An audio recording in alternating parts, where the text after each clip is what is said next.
வணக்கம் and welcome to the show interesting info. December 19 இன்னைக்கு கோவாவில் லிபரேஷன் டேவை செலிப்ரேட் பண்ணுறாங்க. எங்கடா ட்ரிப்பு போகலான்னு யோசிச்சா இங்கே இருக்கக்கூடிய பசங்களுக்கு முதல்ல ஞாபகத்துக்கு வர இடம் கோவா தான்.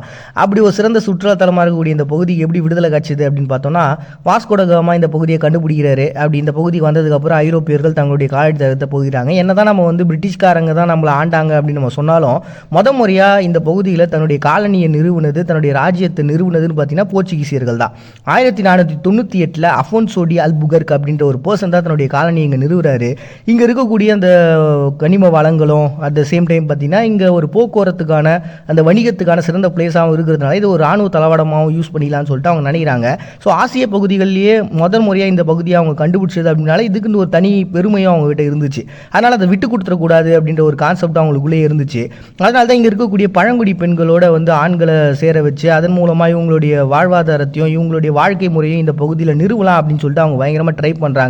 அப்படி ட்ரை பண்ண அது வரைக்குமே ஒரு பெரிய லெவலில் புரட்சியோ கிளர்ச்சியோ எழும்பாத இந்த சமயங்களில் தன்னுடைய கிறிஸ்துவ மதத்தையும் அவங்களுடைய மதம் சார்ந்த சிந்தனைகளையும் இந்த பகுதிகளில் விளைவிக்க ஆரம்பிக்கிறாங்க. அதுதான் முறையாக கிளர்ச்சிகளை ஏற்படுத்துது. இது பிண்டோஸ் சதி அப்படின்னு சொல்லுவாங்க. இது 1787 ஸ்டார்ட் ஆச்சு. ஆனால் இதனால் ஒரு பெரிய யூஸ்லாம் எதுவுமே இல்லை. இந்த மாதிரி ஏகப்பட்ட கிளர்ச்சிகள் அங்கங்கே கிளம்பினாலும் அது போர்ச்சுகீசியர்கள் அடக்கி ஒடிக்கிறாங்க. இந்த மாதிரி பிரச்சனைகள் அப்படின்னு தொடர்ந்து போயிட்டே இருக்கு. ஒரு கட்டத்துக்கு அப்புறமா பார்த்தீங்கன்னா 1910 தான், பல வருஷங்கள் கழிச்சு தான் அந்த முடியாட்சி அப்படின்றது அகற்றப்படுது. அதை தொடர்ந்து 1928 காங்கிரஸ் கட்சிகள் நிறுவுறாங்க. 1947 பார்த்தீங்கன்னா நேருவும் இந்த பகுதியை தன்னுடைய இந்தியாவோட இணைச்சிக்கிறதுக்காக அவங்க கிட்ட கேட்குறாங்க. ஏன்னா நமக்கு தான் சுதந்திரம் கிடைச்சிருச்சுல, சரி இங்கே இருக்கக்கூடிய மற்றவங்களாம் வெளில போயிடுங்க, இது இந்தியாவோட நாங்கள் சேர்க்க போகிறோம் அப்படின்னு சொல்லிட்டு எல்லா பகுதிகளும் கேட்பாங்க.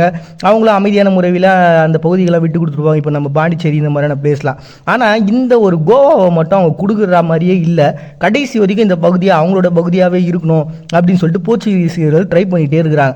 1961 தான் கடைசியாக ஒரு இராணுவ நடவடிக்கையை இந்தியா மேற்கொண்டு அந்த பகுதியை தங்களோட இணைச்சிக்கிறாங்க. அப்படி இணைச்சிக்கிட்ட அந்த நாள் தான் பார்த்தீங்கன்னா இந்த நாள். இந்தியாவிலே 4வது சின்ன மாநிலமாக இருக்கக்கூடிய இந்த ஒரு பிளேஸுக்காக எதுக்காக போர்ச்சுகீசியர்கள் இவ்வளோ ட்ரை பண்ணாங்கன்னா, நான் ஆல்ரெடி சொன்ன மாதிரி இது ஒரு சிறந்த இராணுவ தளவாடமாகவும் ஒரு போக்குவரத்து பிளேஸாகவும் இது யூஸ் பண்ணிக்கலாம்ன்ற கான்செப்ட் ஒரு பக்கம். இன்னொரு பக்கம் இங்கே இரும்பு, பாக்சைடு, மேக்னீசியம், சிலிக்கான்னு சொல்லிட்டு ஏகப்பட்ட கனிம வளங்கள் இருக்குது. 2007 மட்டுமே பார்த்தீங்கன்னா இங்கே இருக்கக்கூடிய துறைமுகத்தில் இருப்பாக வச்சிருக்கிற விஷயம் பார்த்தீங்கன்னா 31.69 மில்லியன் டன் வரைக்கும் அங்கே இருப்புகளை வச்சுருந்தாங்க. அதாவது வெளிலேருந்து கொண்டு வர பொருட்களை இங்கே வச்சுட்டு மறுபடியும் அதை வேறு இடங்களுக்கு அப்படி பிரித்து அனுப்புவாங்களே, இப்படி அனுப்பக்கூடிய அளவுக்கான ஒரு பெரிய லெவலில் துறைமுகன்றது இந்த பகுதியிலும் இருக்குது. ஸோ ஏகப்பட்ட விஷயங்கள் இதோட சார்ந்து இருக்கிறதுனால தான் இந்த கான்செப்ட்லாம் இருந்தது. அதனால தான் அந்த பகுதியை அவங்க எப்படியாவது தக்க வச்சுக்கணும்னு நினச்சாங்க. இதெல்லாம் தாண்டி ஆசியாவில் அவங்க முறையாக பிடிச்ச இடமும் இந்த இடம் தான். அதனால தான் இந்த ஒரு கான்செப்ட். இப்படி கிட்டத்தட்ட 450 வருடங்களுக்கு மேற்பட்ட ஒரு ஆட்சி அப்படின்றது 1961 இந்தியா ராணுவ நடவடிக்கையை மேற்கொண்டு அதன் மூலமாக அங்கே ஒரு விடுதலைன்றது கிடச்சிது. அதுதான் இன்னைக்கு கோவா லிபரேஷன் டே அப்படின்னு சொல்லிட்டு செலிப்ரேட் பண்ணுறாங்க டிசம்பர் 19. நெக்ஸ்ட் இன்னைக்கு செயின்ட் நிக்கோலஸ் டே அப்படின்னு சொல்லிட்டு ஒரு டேங்க. ஆல்ரெடி இந்த கான்செப்ட் நம்ம பேசியிருப்போம், பட் இருந்தாலும் ஒரு சின்ன ஒரு ரீகலெக்ட் பண்ணுறேன். இந்த வெஸ்டர்ன் கிறிஸ்டியானிட்டியை பொறுத்த வரைக்கும் பார்த்தீங்கன்னா இந்த செயின்ட் நிக்கோலஸ் டே டிசம்பர் 6ஆம் தேதிலாம் செலிப்ரேட் பண்ணியிருப்பாங்க. அண்ட் இந்த கிறிஸ்துமஸை ஒத்தி வரதுனால இந்த ஈஸ்டர்ன் கிறிஸ்டியானிட்டியை சார்ந்தவங்களாம் பார்த்தீங்கன்னா இன்றைக்கி இந்த செயின்ட் நிக்கோலஸ் டேவை செலிப்ரேட் பண்ணுறாங்க. இன்றைக்கி நம்ம கிறிஸ்துமஸ் தாத்தான்னு சொல்கிறோம்ல, அதுதான் இந்த செயின்ட் நிக்கோலஸ் அப்படின்றவங்க. இந்த ஒரு கான்செப்ட் பார்த்தீங்கன்னா எகிப்தில் இருக்கக்கூடிய கிறிஸ்டியானிட்டியால் உருவாக்கப்பட்டது. அப்போ இந்த 1ஆம் நூற்றாண்டுகள்லாம் 2ஆம் நூற்றாண்டுகள்லாம் வாழ்ந்த ஒரு பர்சனாக பார்க்கக்கூடியவர் தான் இந்த செயின்ட் நிக்கோலஸ் அப்படின்றவங்க. அவங்க இந்த குழந்தைங்க மேலே பயங்கரமான இன்ட்ரெஸ்ட்டும் அவங்கள ஆதரிக்கக்கூடிய ஒரு பர்சனாக இருந்ததுனால மறைமுகமாக நிறைய கிஃப்ட்லாம் அந்த குழந்தைங்களுக்கு கொடுப்பாராம். அந்த கான்செப்ட் அப்படியே டெவலப் ஆகி தான் பார்த்தீங்கன்னா இன்றைக்கி நம்ம கிறிஸ்மஸ் தாத்தா அப்படின்ற ஒரு கான்செப்ட்டுக்குள்ளே வந்திருக்கோம். அண்ட் இவருக்கு பார்த்தீங்கன்னா நிறைய தூதர்கள் இருந்தாங்க, இவருக்கு ஹெல்ப்பர்ஸாக சில பேர் இருந்தாங்க. அவங்க பேர் கிரம்ஸ் அப்படின்னு சொல்லிட்டு. அதை ஒரு சில கிறிஸ்டியானிட்டி என்ன பண்ணுறாங்கன்னா, குழந்தைங்களை தவறு செய்யக்கூடிய குழந்தைங்களுக்கு கண்டிக்கிறதுக்காக இவங்களுடைய அந்த ஹெல்ப்பர்ஸாக இருக்கக்கூடியவங்க இருப்பாங்க. அவங்க பேர் தான் கிரம்ஸ் அப்படின்னு சொல்லிட்டு. அவங்க பார்க்கறதுக்கு டெவில் மாதிரி இருப்பாங்க. இந்த மாதிரியான ஒரு கான்செப்ட்லாம் வச்சு கிரம்ஸ் நைட் அப்படிலாம் செலிப்ரேட் பண்ணியிருப்பாங்கன்ற கான்செப்ட்லாம் நம்ம பார்த்துருப்போம்.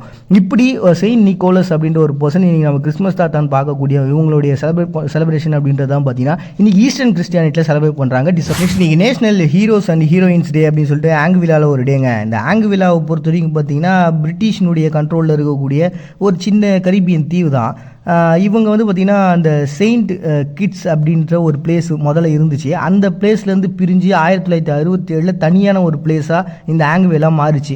அப்படி 1967 பார்த்திங்கன்னா அவங்க பிரிஞ்சதுக்கப்புறம் இது பிரிஞ்சது சரிதானா, இதை ஏற்றுக்கிறீங்களான்னு சொல்லிட்டு வாக்கெடுப்புலாம் நடத்துனாங்க. அப்படி 1969 நடந்த வாக்கெடுப்பு மூலமாக அவங்களுக்கு ஒரு சுதந்திரன்றது கிடச்சிது. பட் இருந்தாலும் ஒரு முறையான அறிவிப்பு மூலமாக இவங்களுக்குன்னு ஒரு தனி பிளேஸாக பிரிஞ்சது 1980 தான். அப்படி பிரிஞ்சு அந்த நாள் தான் சூஸ் பண்ணியிருக்காங்க. இந்த ஆங்குவேலாவில் பொறுத்த வரைக்கும் பார்த்திங்கன்னா மொத்தமே ஒரு 14,657 பேர் தான் இருக்காங்க பண்ணுறாங்களா 2024 கணக்குப்படி.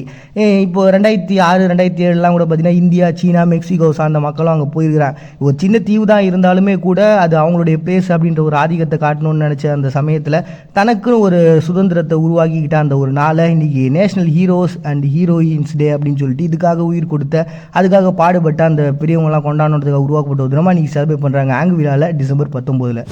ஒருவேளை தோற்று விடுவோமோங்கிற சந்தேகத்திலையும் விரக்திலையும் எழுந்த எண்ணம் இது இல்லை. ஏன்னா இந்த உலகம் மறைமுகமாக நம் மீது திணிக்கிற பல பொய்களில் ஒன்று வெற்றியே வாழ்க்கையின் சந்தோஷங்கிறது. மறுபடியும் நாளைக்கு சந்திக்கிறேன். நாங்கள் பாண்டிய நீங்கள் பார்த்துருக்கீங்க. இந்த நிகழ்ச்சி இன்ட்ரெஸ்டிங் இன்ஃபோ.